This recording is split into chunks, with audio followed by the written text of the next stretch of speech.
Big idea 2, did I read a big idea 1 last time? The big idea 1 was just evolution, so that was pretty straightforward. There were little bits and pieces of Unit 8 that come into here, but not too much, so it shouldn't be too bad to go through. Most of it should be review. Alright, so we start out with vocabulary. I did post this. I would suggest you pull it up on your own so you can see it nice and clearly. But we've got a lot of vocabulary here, so why don't we start out by looking at that and letting me know any of the vocab you do not recognize, and I'll go over anything you'd like. Yep, what do we got? For what letter did that start with? A. Apomixis. I was like, I heard an I. Okay, we'll highlight any of them and then we'll go back through. What others? Yeah. Call them out, don't be sad. Budding. Yeah. Okay. Others? Cryptic correlation. Cryptic coloration. Okay. Courtship behavior. Alrighty.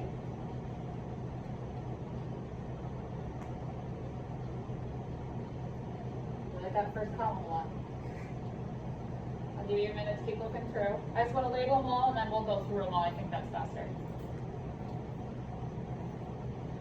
You know how to pronounce it. Cyclic social formation? And I assume non-cyclic as well. Yeah. Sure. Vegetative reproduction. Sure. Yep. Cooperativity? What's the first letter? C.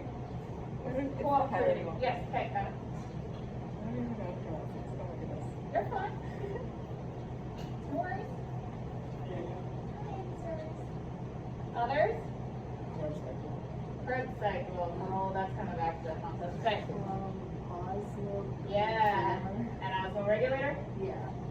I feel like I could have picked out most of these, but I'm letting you guys do it. Calvin cycle. Calvin cycle. Long. Okay. Periodic surfaces. Sure.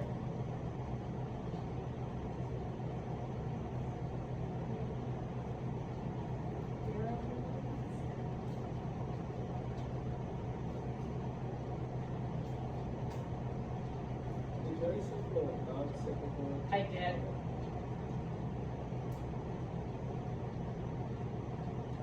Anything else? I'll start going through those.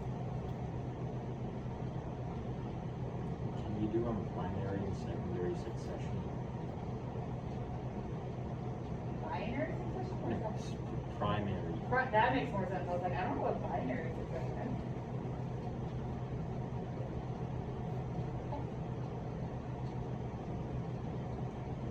Okay. Start with those. You come up with others, we'll go through them. Okay? Alright. So, apomixis and budding and vegetative reproduction all go together. So apomixis, budding, and vegetative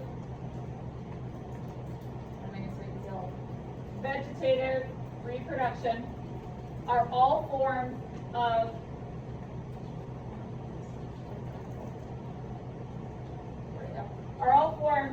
asexual reproduction in plants.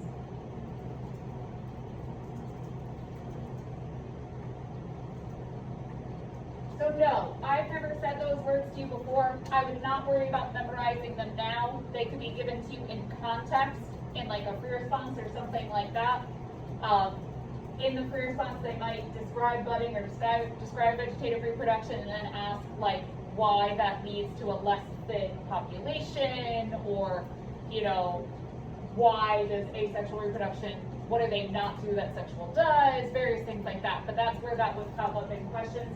So, you know, like binary fission, you should recognize as being asexual reproduction prokaryotes, right? So apomixis, budding, and vegetative reproduction are all versions of plant-capable ways of doing asexual reproduction. A lot of plants can.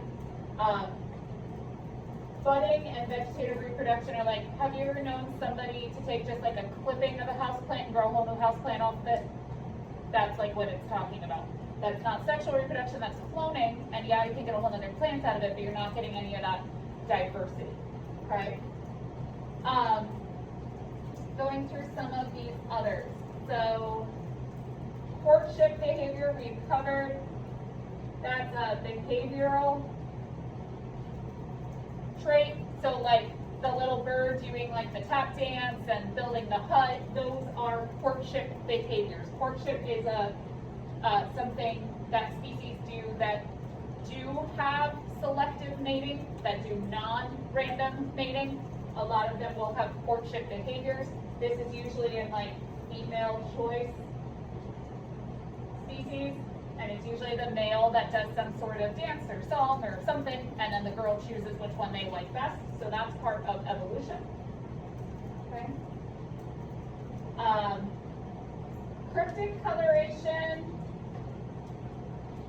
and primary succession and secondary succession are all from Unit 8. I will gladly go over them, but that's why you don't know what they are yet, because we just started Unit 8 today, and first period hasn't even started it yet. Cryptic coloration is better known as camouflage. That's where the rest of the world uses is camouflage. Okay, so basically that's any organism that has, through natural selection, evolved to blend into their background in order to either not be caught by a predator or to hide better as a predator so you can sneak up on prey, right? Some animals have gotten quite good at this and can really, really blend into their background. Octopus is the best at this. Octopus is the only animal that can not just change their color to match their background, they can also change the texture of their skin to match the background. So they're really impressive with cryptic coloring or camouflage. Primary and secondary succession, these obviously go together. Succession is after a natural disaster. Okay, what happens to get your ecosystem back up and running? The difference is primary succession, we have nothing left. Not even soil. You got nothing. You're down to bare rock. Secondary succession, you still have soil. So primary succession is usually caused by like a volcanic eruption, right? If lava takes everything out and the lava hardens, so you literally just have rock, everything else is gone. You could have really severe like tornado or mudslide could theoretically be the primary succession, but usually they're referring to volcanic eruption. And then secondary succession is more typical stuff, really bad storm, you know, tornado, mudslide, flood, whatever, that knocks out like all the trees, all the plants, but you do still technically have soil. If forest fires are a big way to get secondary succession. And basically what succession is the process by which plants and animals come back into the area after they've all been wiped out. Secondary succession is a lot easier. If you still have soil, it's quite easy for plant life to come back. You may even still have seeds that are underground and alive, you know what I mean, can become plants. So that's the process of where you start out with your species like weeds and stuff that can come in really quickly, and they gradually get replaced by the native old growth plants. It takes about 100 years for you to go from nothing back up to a full climax ecosystem, about 100 years. Primary succession, this whole process has to go slower. If you literally don't even have soil, you just have rock, like again, picture after a volcanic eruption. We're gonna need something that can first come in and create soil, that can basically help the rock erode and weather down into soil. So this is gonna be things like moss and lichen that can grow like without soil. They have to come in first. You gotta get to the point where you have soil, then you can basically pick up where secondary succession is. But succession is just describing the processes after an ecosystem's been wiped out for it to return to normal. So like anybody who mows the lawn at your house, if you mow your lawn, you're permanently preventing succession from happening. We get it to a stage and then we cut it down. We get it to a stage, we cut it down. So we're forcing it to stay as this like monoculture early in succession. But say today, somebody decided they're never gonna mow the practice football field again. You come back in 100 years, that's a forest. That's a straight up deciduous forest. It would continue through succession after that point. Okay. All right.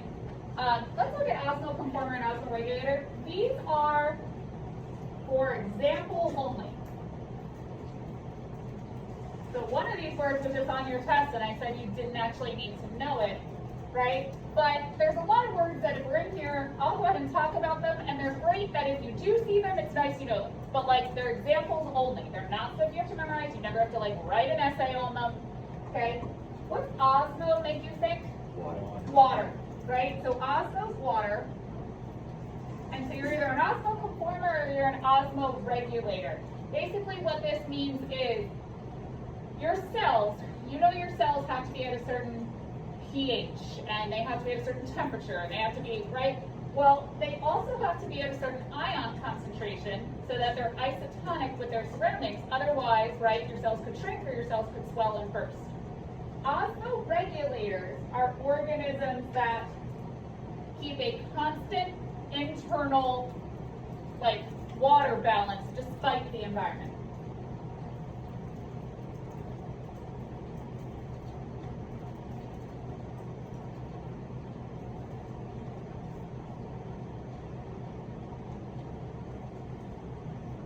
Humans are an example of an osmoregulator. It's what our kidneys do, right? It's very similar with like temperature.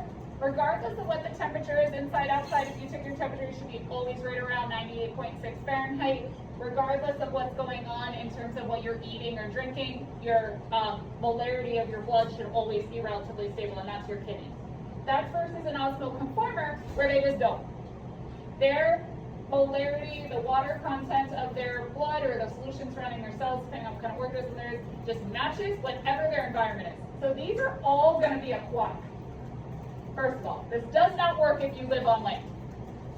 But basically, you're just a molarity, or you're just the concentration gradient of whatever water you live in. Tends to be more simplistic things. Jellyfish are kind of this way, sponges, stuff like that. So the thing is, they live in a lot narrower bands of water, because if the water changes just slightly, they die because they can't regulate it. They're just conforming to it. Whereas osmoregulators can usually live in a little bit greater variety of water and different things. Because like, think about it, if you drink soda, something like that, that has all that sugar, all that everything, that messes up the salt concentration, the concentration of your blood, and your kidneys have to constantly regulate to keep that down. Okay, periodic disturbances, I wouldn't particularly worry about this term, but all this means is a temporary change to an ecosystem. I think you'd see that in context, and it wouldn't even worry you if you ever came across it.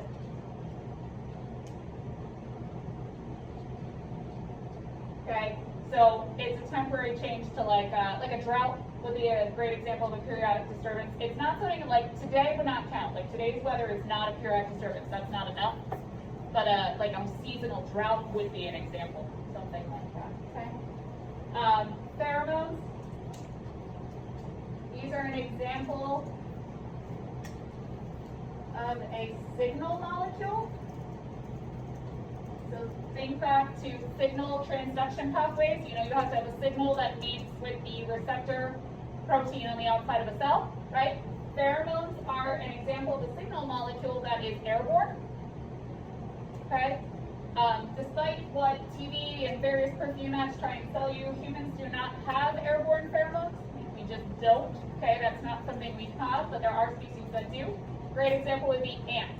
How do ants stay in that perfect little line following each other, right? Even though there could be like thousands of them, they all actually release pheromones that are picked up by the others that help them keep a scent trail. So they're not actually visually following one another, they're following like a scent trail, for lack of a better word. Why is it not scent? The difference is this isn't going to like neurons, this is going as a signal molecule directly to cells. A lot of organisms use pheromones for mating purposes or to mark territory can be another way they do that. But they're just an airborne signal molecule for signal transduction. Okay. All right. Then cyclic and non-cyclic phosphorylation goes with Calvin cycles. I guess let's do Krebs cycle first. So Krebs cycle is part of cellular respiration, right? Calvin cycle is part of photosynthesis. Krebs cycle can also be called what, so you don't get confused by the names? Citric acid. Citric acid cycle, nice. So if we remind ourselves, cellular respiration is taking glucose and breaking it down and using the energy of the bonds to, using the exergonic release of energy of that process to build the endergonic process of ATP, right? So the citric acid cycle is kind of the final breakdown, the final pull apart of what is left of glucose. So we are pulling out or removing CO2, we're pulling off and removing hydrogens, which get attached to electron carriers, NADH, right, NAD.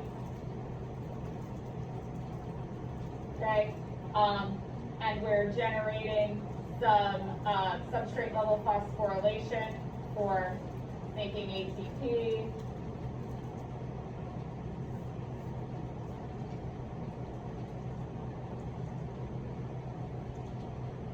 Right?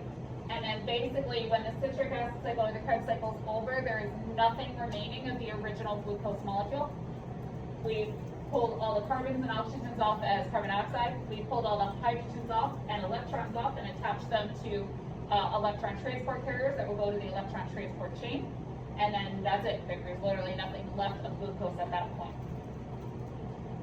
So then we have the Calvin cycle, which the Calvin cycle and the Krebs cycle from a pulled back scale are just opposites of each other, right? So citric acid cycle, Krebs cycle is trying to pull off CO2s, pull off hydrogens, and make ATP. Calvin cycle is trying to put CO2s, H's together using ATP, right? So for this one, we're going to put in CO2. We're going to put in hydrogen from NADPH, from NADP. Okay, and then we're going to put in ATP, right? Actually, I put NADPH over here. Put in ATP, put in hydrogen from NADPH, put in CO2 with the goal of making G3P as a product. And we know G3P is going to become our whatever carbohydrate we need it to be, but typically glucose is what we think of as the final end product. So for all intents and purposes, these are opposites. Calvin cycle is building, Krebs cycle is breaking. And then cyclic photophosphorylation and non-cyclic photophosphorylation. You guys read about these in your textbook. They go a little bit more in depth than you honestly need to. It's not something I would overly panic about. But they're basically, you know photo, right? You recognize that as lights. You recognize this is going to go with photosynthesis. Phosphorylation, you should recognize as the process of adding a phosphate group to something, right? And what this is getting into is it's the way that ATP is built during the light-dependent reactions. There are two ways it can be built, cyclically and non-cyclically. Cyclic photophosphorylation is a more efficient way to make ATP.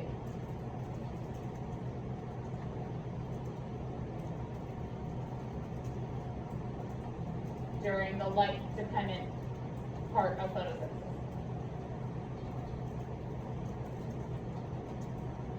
And then non-cyclic is less efficient.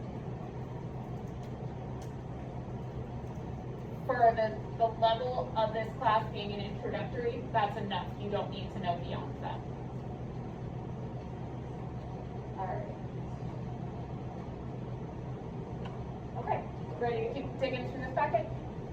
So you guys can look at this, obviously, at your own, leisure, but it does, remember, it is like a review packet as well, so there's a bunch of information in here. But we'll go through those can-use statements again, right? Here's what you're going to find, though. This is going to be like, oh, this is Unit 1, this is Unit 4, this is Unit 5. Only Big Idea 1 is just one unit. The rest is a mishmash of all units. So Big Idea 2, I should say, we should take a minute to look at what it is. Biological systems utilize energy and molecular building blocks to grow, to reproduce, and to maintain homeostasis. So this tends to be our earlier units, right? But it does go into some heredity stuff as well in the middle there. So it kind of picks and chooses, but basically just needing to understand that energy is not created or destroyed, it's got to be transferred, and that we need to transfer it, and we need a constant input of energy for these complex biological systems to maintain themselves.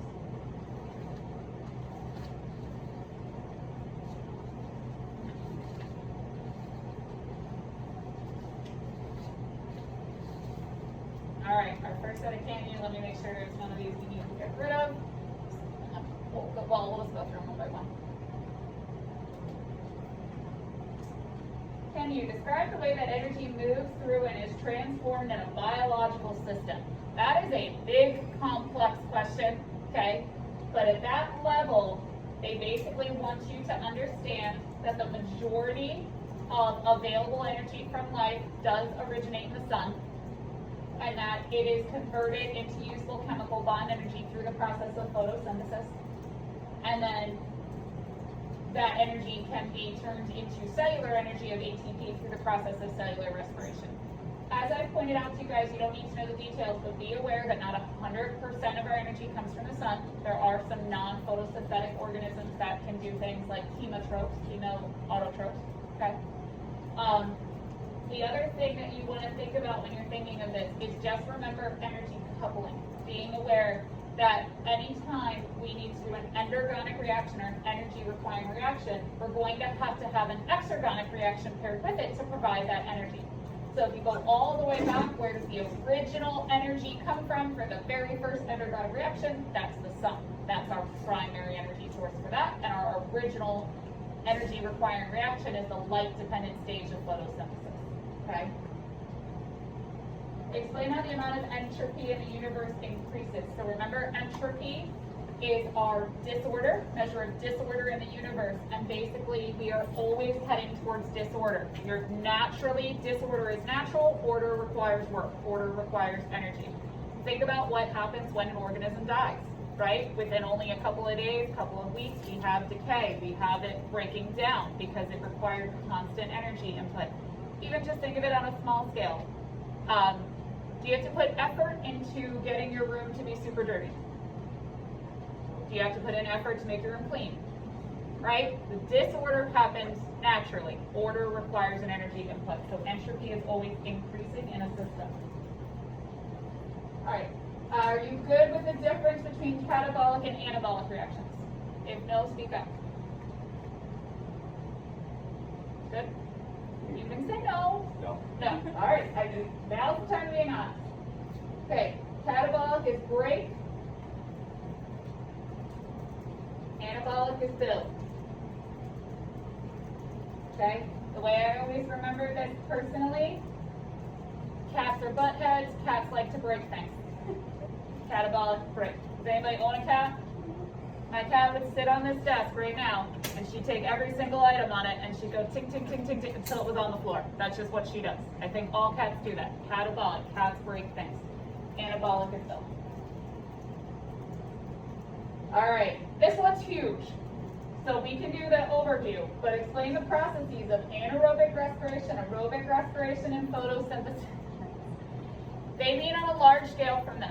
So large scale description of those. I'm going to do them in reverse. It's always made sense for me to do photosynthesis first, so I'm going to do all of them, right? Large scale. Sun is the necessary energy to do the endergonic processes that are the light-dependent reactions of photosynthesis. Okay?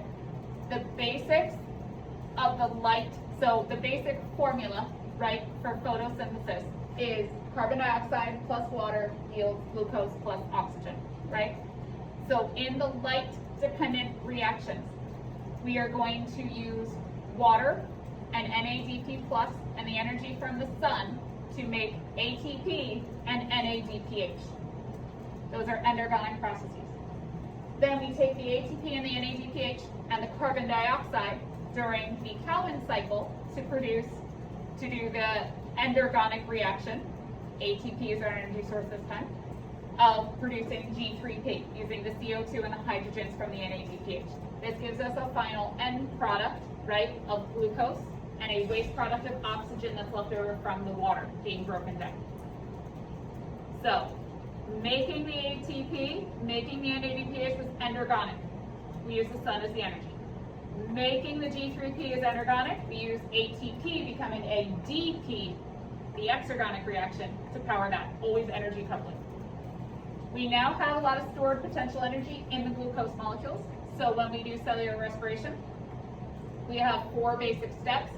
And the whole point of all 4 steps is to systematically break the glucose down and collect the electrons and the hydrogens to run them through an electron transport chain. You have glycolysis first, which basically breaks your glucose in half. Glycolysis is considered a highly conserved process because all living things do glycolysis. Okay? You then take your pyruvates that come out of the end of glycolysis, we run those through pyruvate oxidation and then the Krebs cycle, and basically what we're doing is ripping off the carbon dioxides and throwing them away as waste products and collecting the hydrogen on electron carriers NAD and FAD to make NADH and FADH2. We take all of those electron carriers and we take them to the electron transport chain. Photosynthesis also had an electron transport chain. You remember the purpose of an electron transport chain in both instances is to use the electrons to power proton pumps to forcefully create a hydrogen ion gradient. That hydrogen ion gradient will then passively diffuse through a protein called ATP synthase that when they flow through, it causes literal mechanical spinning that is the energy necessary to build ATP, because the building of ATP is an endergonic process. We've now produced a whole bunch of ATP at the end of cellular respiration. You always need a final electron acceptor because the electron transport chain is the very last step of cellular respiration rather than being the very first step of photosynthesis. And that is where our difference between aerobic and anaerobic respiration comes from. Aerobic respiration uses oxygen as the final electron acceptor. Anaerobic respiration uses a non-oxygen organic molecule as its final electron acceptor. Examples of this are using carbon-based and ending up with a final product of like methane, or using sulfur and ending up with a final product of like hydrogen sulfide. It depends on what the organism is, what the final electron acceptor will be. But these tend to be prokaryotes that do anaerobic respiration. Anaerobic respiration is different than fermentation.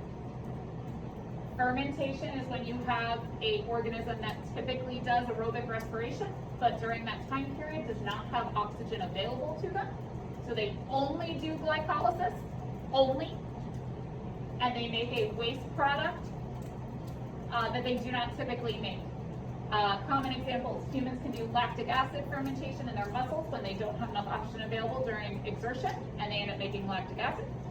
Yeast can do are facultative anaerobes, meaning if they don't have oxygen, they are okay, and yeast make a waste product of ethanol, or drinking alcohol, when they do glycolysis from fermentation. That was a lot. Do you have questions? Okay. I have a question about photorespiration. Sure, great question. So I'm a little bit confused because doesn't a plant cell also do like regular respiration? Cellular respiration, but not in the same place they do photosynthesis. But can't like the carbon dioxide diffuse out and then be used? Yeah, so let's talk about this a little bit. Okay, so if you take a typical plant, picture whatever typical plant you want. Photosynthesis is only going to happen in the green parts, typically the leaves, up in the air. Cellular respiration pretty much only happens in roots, so they don't tend to happen in the same location. So an issue with what photorespiration is, okay? Plants have something on their leaves called stomata. They're basically pores that go from the leaves to the outside. It's how they get carbon dioxide in and oxygen out, and it's actually how they get water out, which allows water to be brought up via the process of and capillary action and starts with a T. Transpiration, to get water from the ground up through the leaves. Okay? So typically when a plant is doing photosynthesis, we know they're making a waste product of oxygen at the end of the light-dependent reactions because they split the water up to replace the electrons missing from the electron transport chain in the chlorophyll molecules. That oxygen typically just diffuses right on out of the plant cell through the stomata and goes off into the outside. That's why we have oxygen, right? We can thank all those photosynthetic organisms.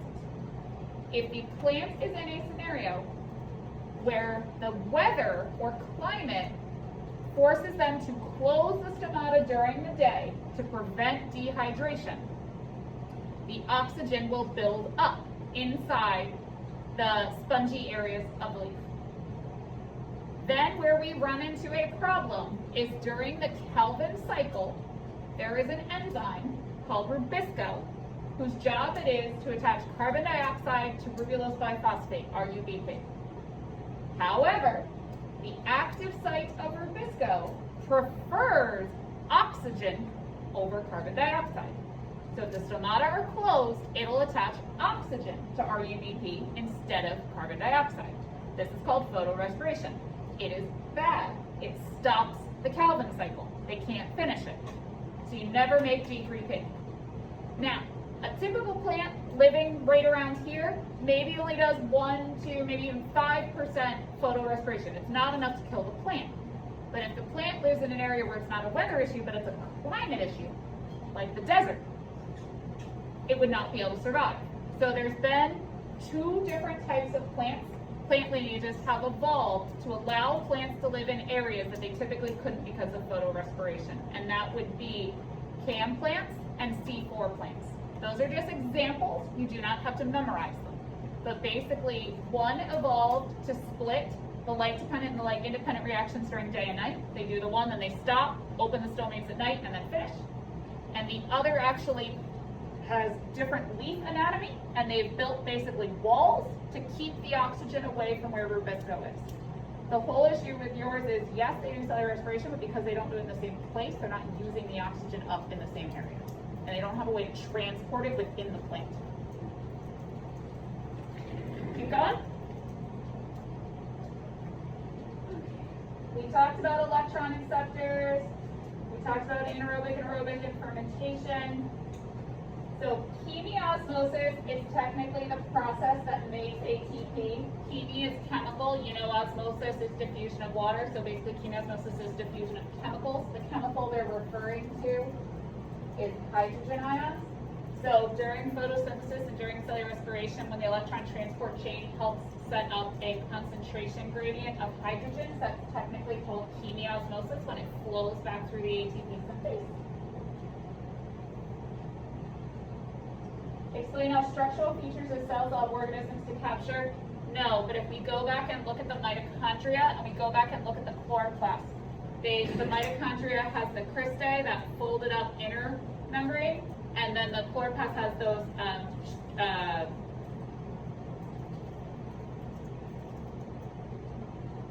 granum. Thank you. All I could think was the whole stack. Thylakoids, which has a whole stack are called granum, but that's not what I wanted. Thylakoids. And basically, both of them serve 2 purposes. Lots of surface area, because they're both like folded up and coiled up, and then also they allow that hydrogen ion concentration gradient to be created because we have a membrane barrier within the organelle where we can create like an inside and an outside to create that hydrogen ion concentration gradient. So in the mitochondria, it's in between the matrix and the intermembrane space. In the plant cells, in the chloroplast, it's in between the thylakoid space and the stroma.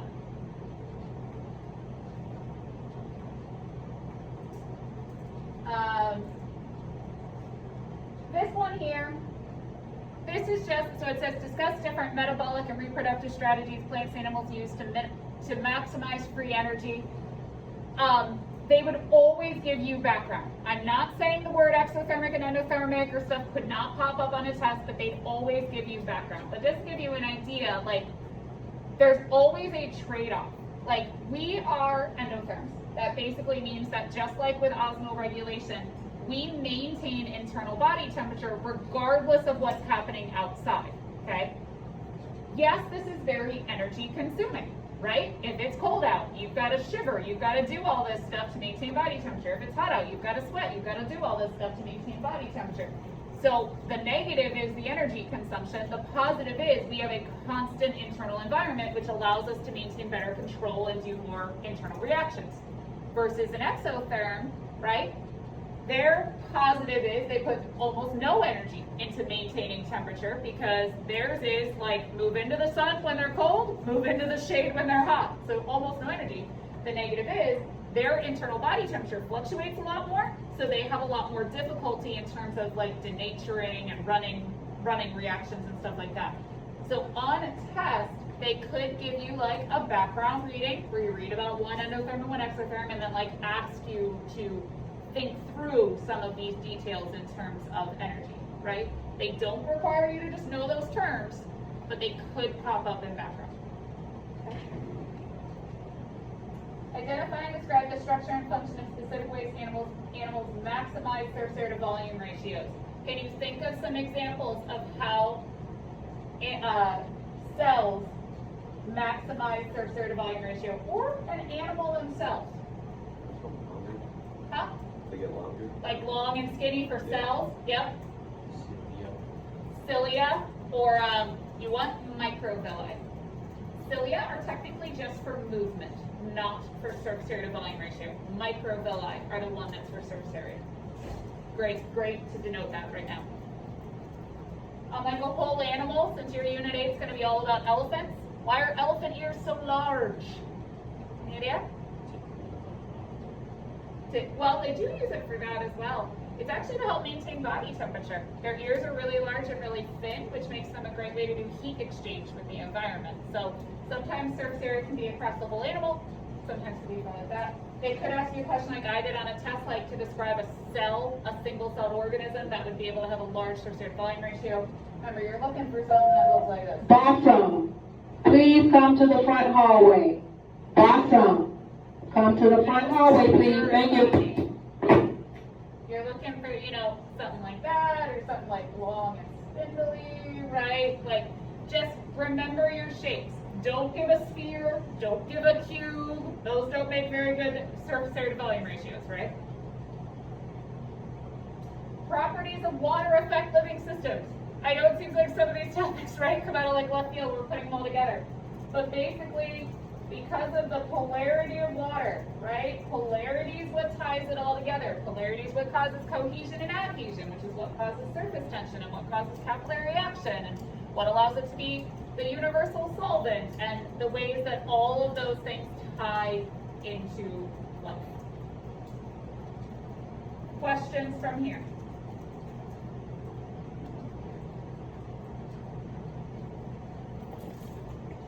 Okay.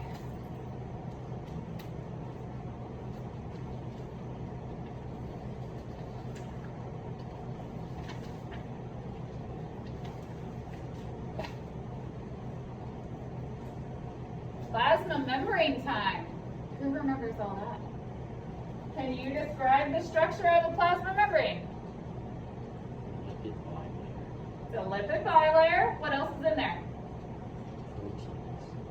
Proteins. Good. What kind of jobs do the proteins that are in there do? Transport. Cell signaling. Messaging. Messaging. Message. Yeah, I know what you were going for. Okay, what I was going for. Structural, cytoskeleton, extracellular matrix, right? Identification, the flags, the glycoproteins, the glycolipids for recognition of self in a multicellular organism. Good. What role does cholesterol have in some plasma membranes? No. Diane, please call 71842. Do you remember what role cholesterol plays? Sorry. It functions as a membrane fluidity buffer. Membrane fluidity buffer, very good. So this is something you're going to find in animals. Cholesterol is a lipid, so it goes in amongst the tails. It keeps the tails from getting as close together, so it increases fluidity. Do you remember how plants that don't use cholesterol adjust their fluidity to make the cell?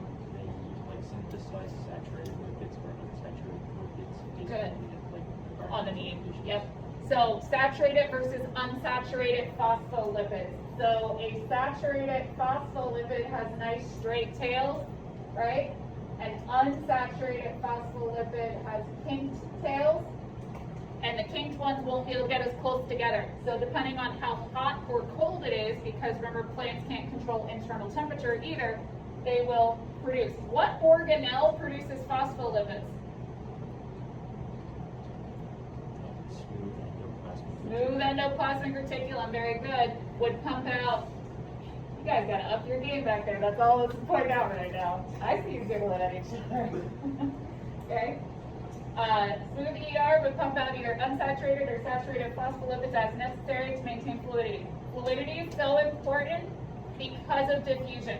You need it fluid enough to get nutrients in and waste out, but not so fluid that the cell can't hold itself together and anything gets inside and out. So having that exact right amount of fluidity is a very necessary part of cellular life. All right. The cell membrane, the plasma membrane is considered selectively permeable. What can cross? Small nonpolar.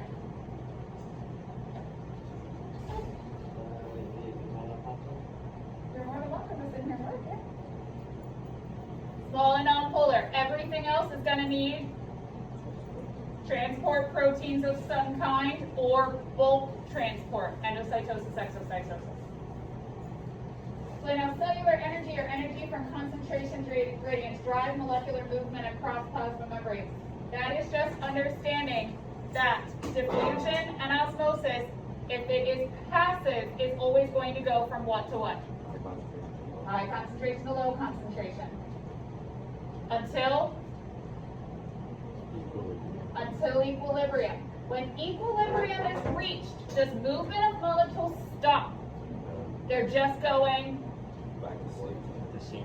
at the same rate or equally or something to that effect. Perfect. We know we can capture this energy to do things. That's entirely how ATP synthase works. It captures the energy of the hydrogens flowing from high to low and uses that energy to build ATP. All right. Diffusion. High to low till equilibrium. Passive transport, high to low till equilibrium, no energy. Cross plasma membrane. Facilitated diffusion. High to low, but now we need transport proteins. Osmosis. Diffusion of water from high to low across a plasma membrane. Diffusion is not technically a biology term. Diffusion is anything spreading from high to low concentration. Diffusion is why candles and perfume work. Osmosis, on the other hand, is a biology-specific word. Water across a plasma membrane from high to low concentration to equilibrium. What's the big deal about active transport? What? Use that energy to go from low concentration to high. Good. ATP to go from low concentration to high. Will we reach equilibrium? No. It's actively fighting against equilibrium. Exocytosis is in or out? Which one? Out. And then endo is, and those are bulk transport, where we're going to use vesicles, right? Endocytosis, it comes into a vesicle. Exocytosis, it's in a vesicle that fuses with the plasma membrane, and then it ends up out. Eva, did you need me? No, oh. Okay, phagocytosis. That is a form of endo or exo?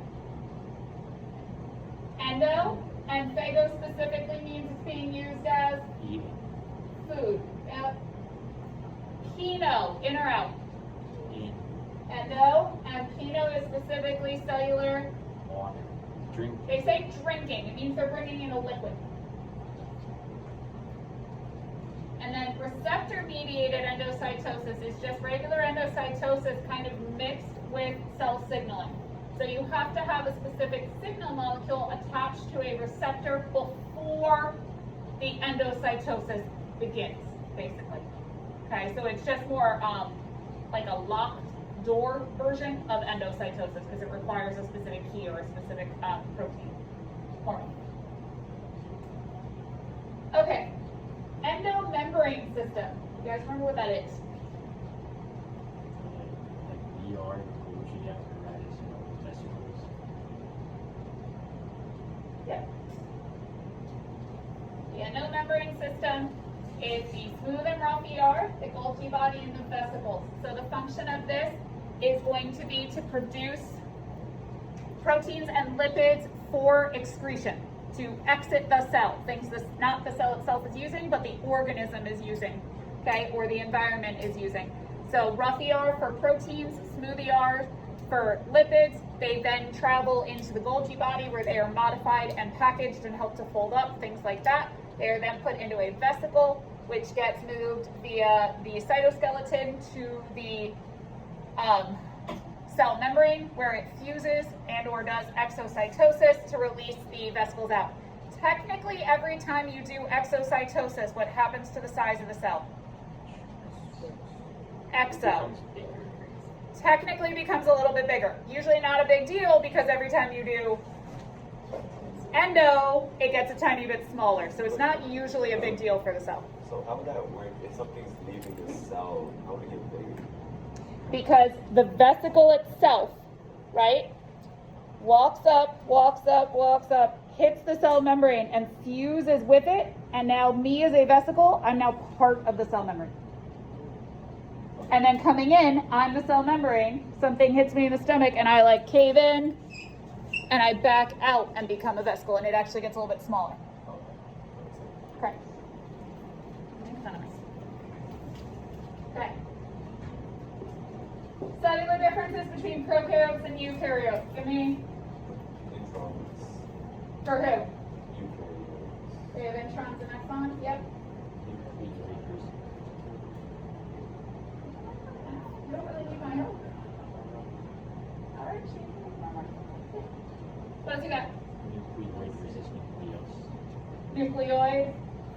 Which is the nucleoid like a thing, or just something they decided to name a location? Something they decided to name a location. Yeah. Okay, what else we got? Circular chromosomal system. They call it linear, yeah. Big ribosome versus small ribosome. Yeah. Membrane form.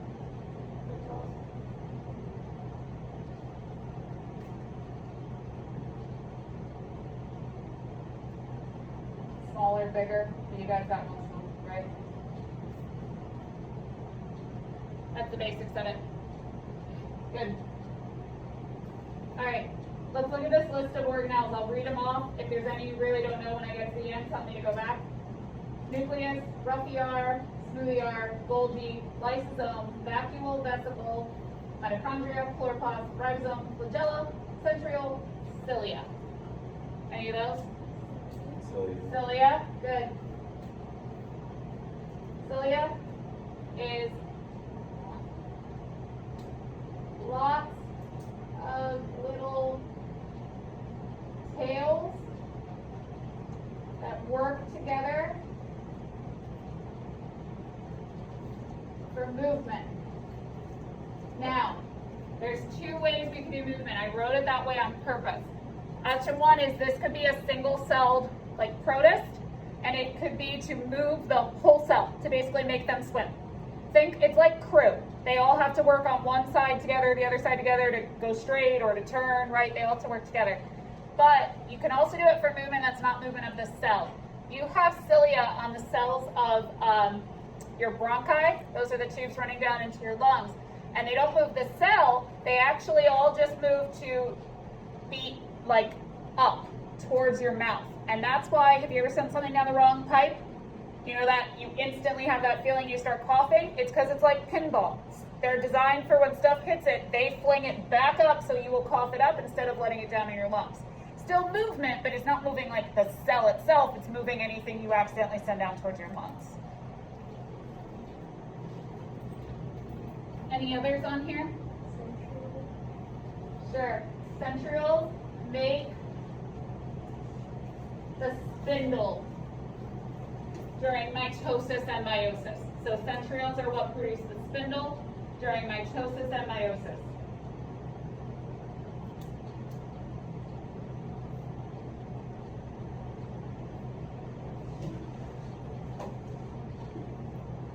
Others on there? keep going? Okay. Like, I had a question about the body parts. Like, why like in nose cells or in ear cells is it called cilia instead of microvilli? Because microvilli specifically are for absorbing. And if they don't absorb, they're considered cilia. Yeah, so like you have microvilli like all through your small intestine because their whole purpose, yeah. Microvilli are like a surface area thing for absorption, cilia are not. And that's where the big difference comes from. They're in your nose and stuff actually as part of your immune system. They keep stuff, it's supposed to help keep viruses and bacteria and stuff that you inhale out of your body. Yeah. Do we need to know like that clathrin coated and like COP1 coated or COP2 coated, like coated vesicles? No, not at all. Did you have a question? No, you didn't. All right, let's keep going.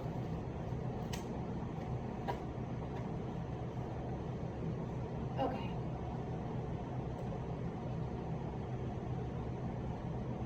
Why? All right, do you understand what homeostasis is? Maintaining an internal balance. In terms of how it's maintained, they would give you something. They'd give you a data table, they'd give you a graph or something, and then basically ask you to explain, right? But you don't need to know lots of it, but you've got a general understanding, at least with a human example, of like things we maintain. You know, we maintain like body temperature, sweating and shivering. You know now that we maintain water for like our kidneys. You know things like that. So you don't need to know specifics. They're not required. They'd be in a background reading. You just have to understand that life exists in a pretty narrow range of requirements. So maintaining that homeostasis, maintaining that set balance, is a big part of where life's energy goes to constantly maintaining that balance.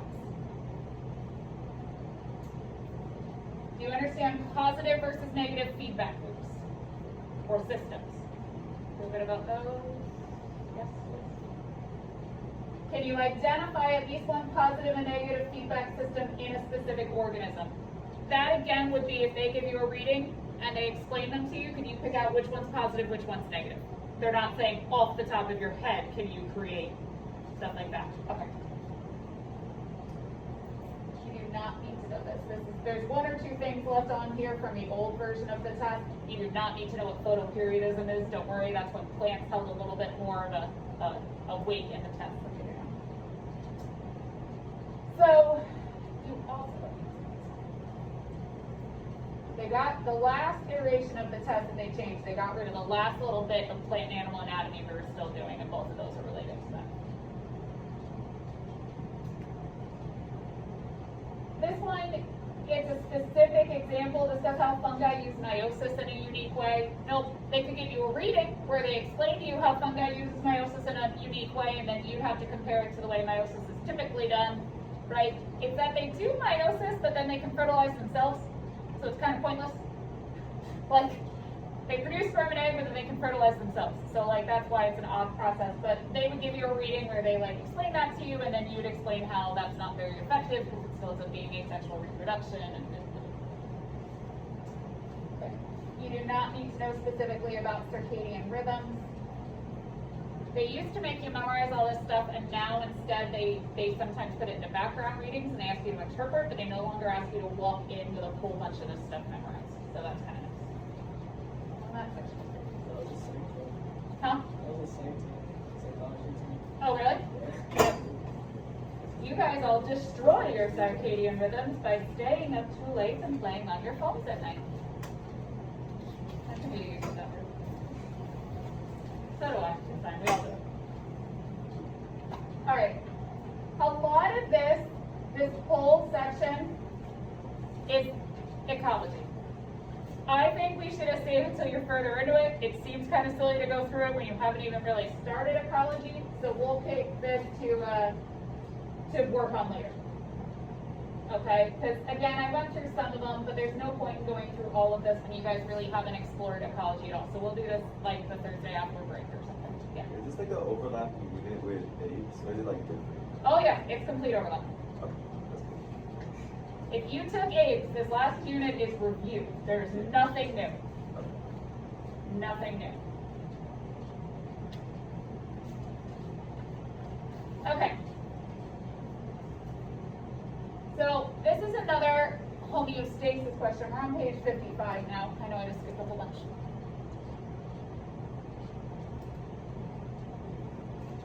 Okay. It's homeostasis again, but it's saying, could you explain it at like a molecular level? Could you explain it at a cellular level? It's the same thing about maintaining balance, but this could be looking at it from like diffusion, stuff like that. Because realize like equilibrium and homeostasis can definitely go together. How concentration gradients work. So could they show you at like a cellular level something and you explain how the cell's working to maintain homeostasis versus like the organism as a whole trying to maintain like say body temperature? Okay. Can you explain how regulatory mechanisms are crucial in cell differentiation? All right. What is cell differentiation? We have talked about this. I seem to remember something where it's like a cell like puts something out. So you, I don't even know if I Oh, I know what you're talking about. Not this. Okay. Like when a cell becomes specialized to do something like a neuron or So like a neuron would be one example. What was yours? a kidney cell. A kidney cell, good. It's when the cell makes proteins specific to doing one job within a multicellular organism, okay? So a differentiated cell is basically the opposite of a stem cell. The way differentiation works, and what it's talking about with regulatory mechanisms, is it's done entirely through transcription and translation. It's transcribing and translating the right genes to make the right proteins to make that cell have a specific job. So this is asking you basically, can you explain how gene expression controls work? So like in a prokaryote, we know it's done through operons. In a eukaryote, we know it's done through the promoter and through enhancers and activators, which we've talked all about. We know it's heterochromatin versus euchromatin, right? Only certain sections of the DNA are actually accessible in each cell, and then of the accessible sections, they need to have the right activator proteins available. So just understanding that the way it is regulated is through gene expression, is through transcription and translation, so that only the appropriate proteins are made to have that cell end up with the right final job. Okay. You do not have to know homeotic genes anymore. They're the ones that control development from an embryo, that come on in a specific sequence to make you end up, having arms and legs like in the right places. But it all goes together. If you're interested in it, you're more than welcome to read about it. But it's basically cell signaling in a very specific pattern through a very specific set of genes turning on in a specific pattern that leads to you ending up the right body shape. You also do not know embryonic production. You don't need to know specific plant hormones anymore. Again, they could give you a reading on it, and they could ask you to explain the signal transduction pathway that leads to germination, but they have to give you background information. So hibernation is just something we could talk about. Estation's a version of hibernation. That's something that, again, is just a... Is that going to be the entire track team? Or is that just people?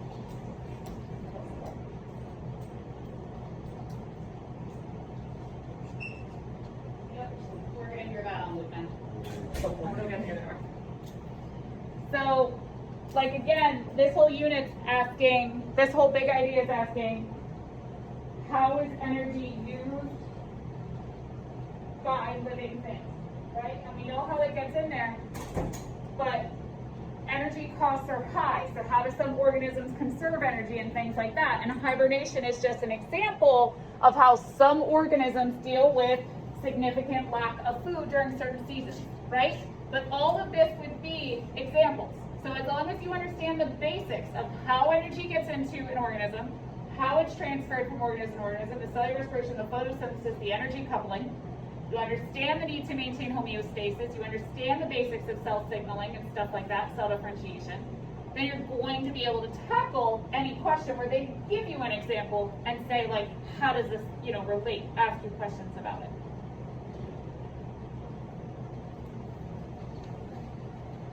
All right, and then it goes to practice questions.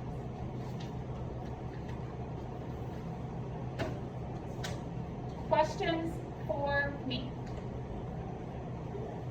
What I would say is if you plan to come next time, which is the Thursday after break, do the practice questions between now and then I'll have the answers and we'll go through them beginning of next one, so we don't waste like an hour doing those.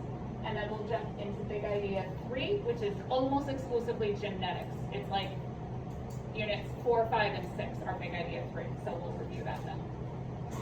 Questions? Yeah. You go first. Sasha. Can you post the big idea 3 so we can review it each week? Sure.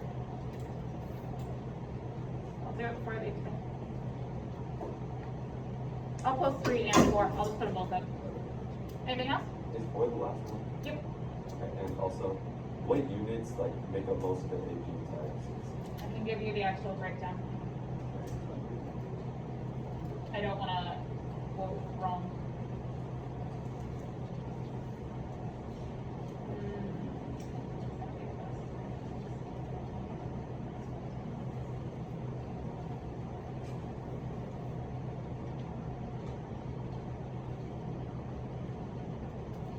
Hang on a second, I'll pull it up.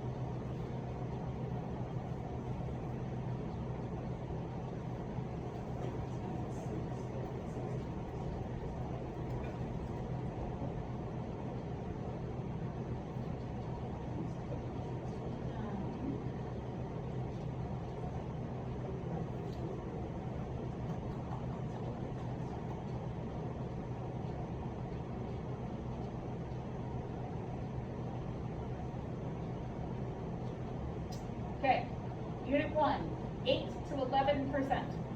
They give me Uranus. Unit 2, 10 to 13%. Unit 3, 12 to 16%. Unit 4, 10 to 15%. Unit 5, 8 to 11%. Unit 6, 12 to 16%. Unit 7, 13 to 20%. Unit 8, 10 to 15%. So Unit 7, which is evolution, could be as much as 20%, and genetics, which is basically units 4, 5, and 6 together, could end up being like 40%, is the way it works out. And then like the other 40% is divvied across like the beginning of the year, and a little bit of ecology. I have one more question. Yeah. I think it was this class, but did you recommend that we don't use Princeton? Yes. Did you? Princeton never changed when the test changed, and so their book honestly has stopped being helpful. Behrens and Kaplan are the 2 that are usually considered the best for bio. If you get an older version, just be careful. You can't really get older than 2 years ago, or it's a different test and it's different content because they've changed bio so many times. So try and get one from 2020 should be the latest you go back. Anything else? My poor phone is probably very upset.